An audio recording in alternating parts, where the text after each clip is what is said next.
All right, first section of the book, 1.1.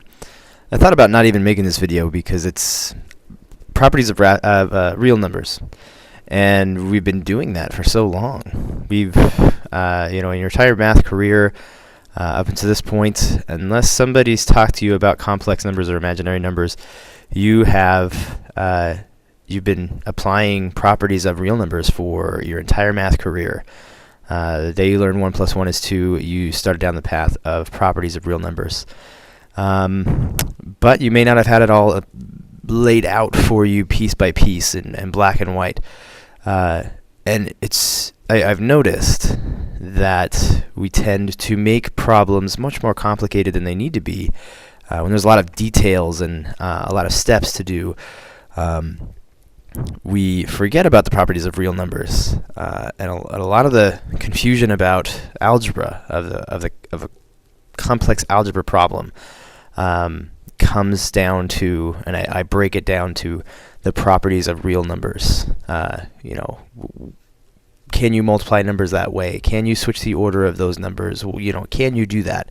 It all comes down to what you are allowed to do by the properties of real numbers. So it's very important.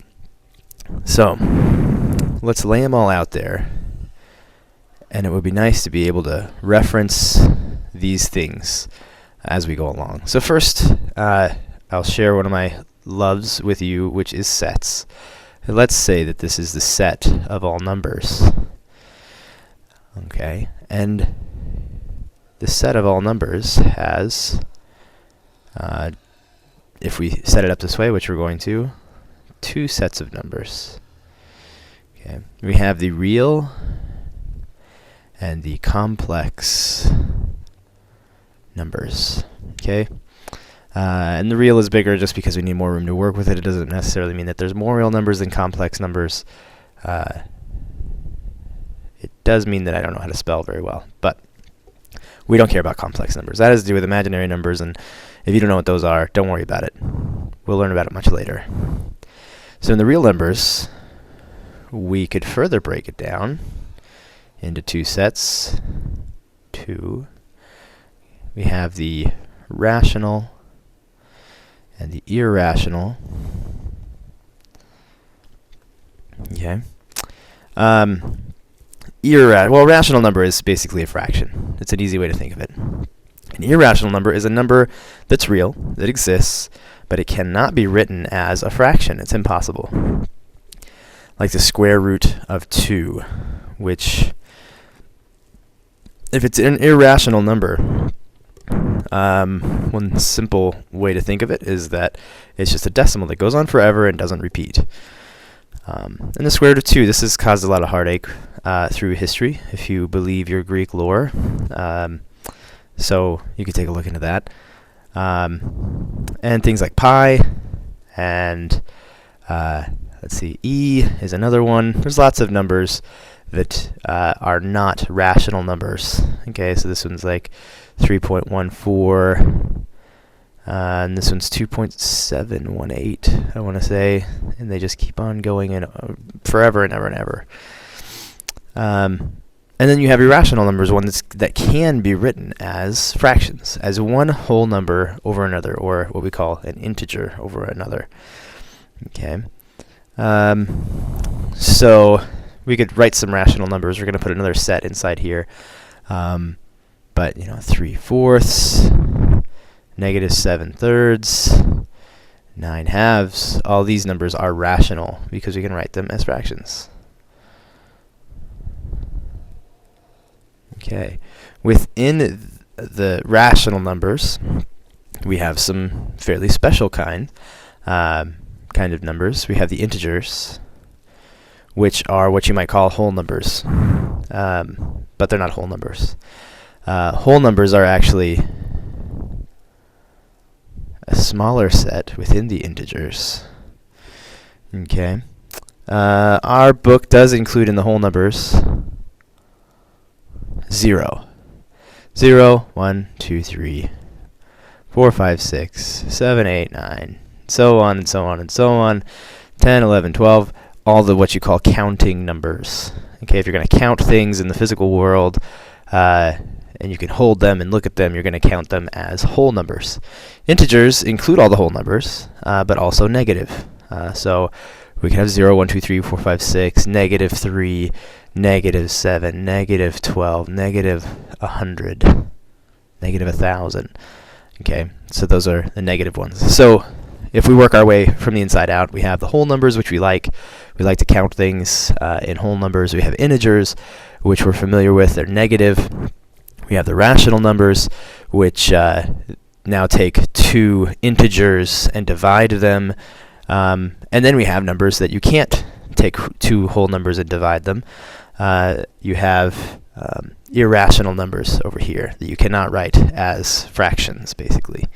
And they are all together the real numbers. And then you have the complex numbers over here. Okay, so it is useful to define what numbers we're using. Okay, now it means they seem kind of boring, but like I said, so many times a complicated-looking algebra problem. By algebra, I mean just this equation maybe that you have to move around a bunch of numbers and letters and stuff. It comes down to these properties of real numbers. What can you do with them? So we have this. If you're looking in your book here that we use in this class, you're looking on page number 3.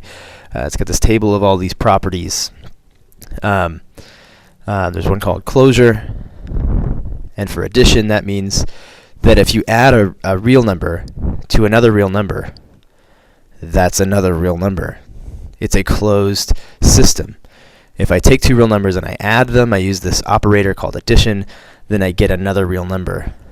If I use multiplication, then a real number times a real number is a real number. Okay. You have commutativity. Okay, commutativity. If I think of commute, I always think of, I think of my dad. We lived in Santa Fe for, I don't know how long he did this, but for a long time, many months, he commuted an hour. He had an hour-long commute between Santa Fe and Albuquerque.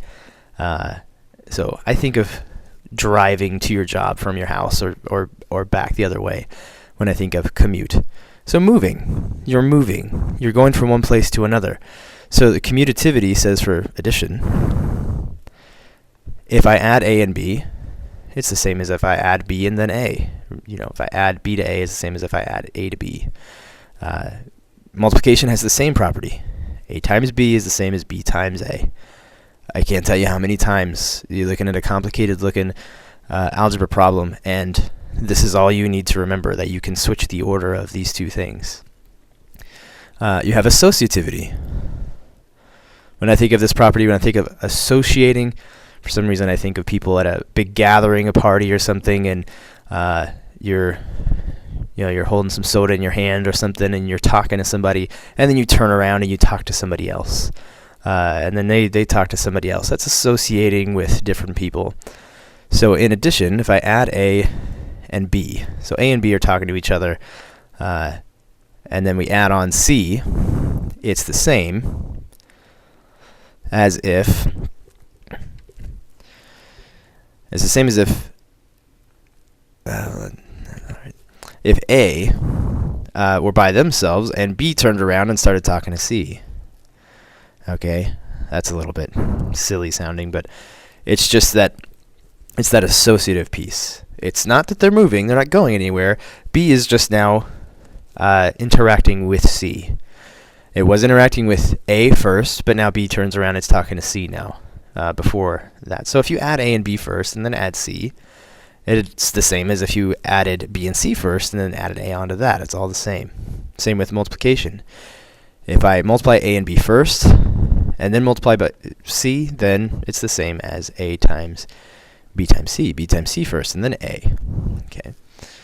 Then we have things called identities. The identity. Identity. There's an identity element. There's a specific number in this set for addition that doesn't do anything, basically.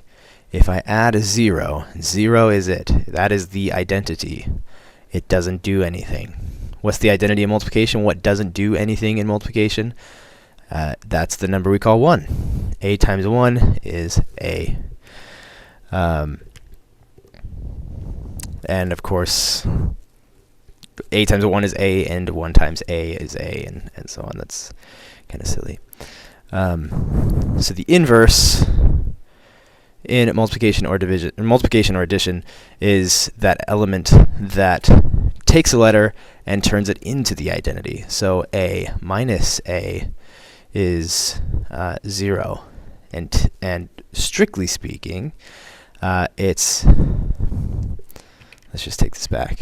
It's A plus negative A, because it's addition. A plus negative A is the additive identity. And the inverse in multiplication is the one that takes A and turns it into 1. So that's A times 1 over A. That turns it into 1. A times 1 over A. A basically divided by A equals 1. Okay. And then there is this very, very special, incredibly important property. It's called the distributive property.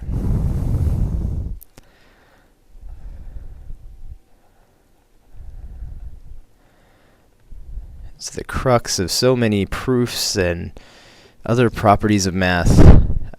You really should know it, and most of you do. A times B plus C is equal to A times B plus A times C. It's just amazing. This property is so useful, and it just gets taken for granted. This poor property. So you may not even be watching this video, but if you are, and if you sat through that whole thing, you are amazing. You're going to be a great student. But if you can come back to these properties every time you approach a problem, and you break it down into these things, say, can I do this thing that I want to do in this problem? And if it doesn't fit into one of these properties, you can't do it. And if it does, then you can. And that may not make a lot of sense right now, but it will in the future. And the last thing, which is very important, because these terms get thrown around a lot and mixed up and interchanged when they can't be. Okay. So this word's going to get thrown around a lot. The inverse of a number. A lot of times they'll say, what do we do to solve this equation? How do we cancel out this number? Oh, multiply by the inverse. So do the inverse. And yeah, it's true. But let's define things really well here. So we have something called the opposite. Okay? And that's different from this thing called the reciprocal. The opposite of a number, the opposite of A, has to do with addition. So addition specifically. Okay, the opposite of a number is the negative of that number. Right? It's a number where if I add it on, if I add this number negative A, then I get 0, which is the identity, the additive identity. The reciprocal is a number that when you multiply it by this number, you get the multiplicative identity, which is 1. And that number for A is 1 over A. Right. A and 1 over A are reciprocals. A and negative A are opposites. These are not opposites. These never get called reciprocals, but or hardly ever that I know of. So this is the reciprocal. This is the opposite. Very different things. Both are the inverse. They're just inverses of different operators or operations. The addition operation and the multiplication operation. Okay, and just technically speaking, just they thought they'd throw this in there. Division is really multiplication. Multiplication of the reciprocal. So A divided by a number B is really A times 1 over B. And in algebra, we'll typically see things like this more often than we will. We'll rarely use this symbol here. we'll do times 1 over b, okay? And that's it, provided that b is not 0. You can't divide by 0. Oh my goodness. We'll talk about that later. Okay, thanks for watching.